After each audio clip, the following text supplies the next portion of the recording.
Hi friends, welcome back to our channel. ఇంట్లో దరిద్ర దేవత ఉందా లేదా అని ఎలా తెలుసుకోవాలి? లక్ష్మీదేవి కటాక్షాన్ని పొందాలంటే మొదట మన ఇంట్లో నుండి దరిద్ర దేవత వెళ్ళిపోవాలి. దరిద్ర దేవత ఇంట్లో ఉందా లేదా అని ఎలా తెలుసుకోవాలో ఇప్పుడు మనం చూద్దాం.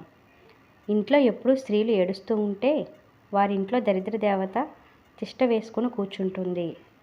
అదేవిధంగా ఇంటిని శుభ్రంగా ఉంచుకోవాలి. ఇల్లు అశుభ్రంగా ఉండి వాసన వస్తూ ఉంటే వారి ఇంట్లో దరిద్ర దేవత ఉంటుంది. భార్యాభర్తల మధ్య గొడవలు జరిగే ఇండ్లల్లో ఖచ్చితంగా దరిద్ర దేవత ఉంటుంది. ఎవరి ఇంట్లో అయితే డబ్బు నిలవదో, అలాగే ఇంట్లో ప్రతిరోజు ఎవరైనా అనారోగ్యంతో బాధపడుతూ ఉంటే అలాంటి వారి ఇంట్లో లక్ష్మీదేవి లేదని అర్థం. ఎప్పుడూ నిద్రపోయే వారి ఇంట్లో, ఎప్పుడూ మానసిక ఆందోళనకు గురయ్యే వారి ఇంట్లో దరిద్ర దేవత ఉంటుంది.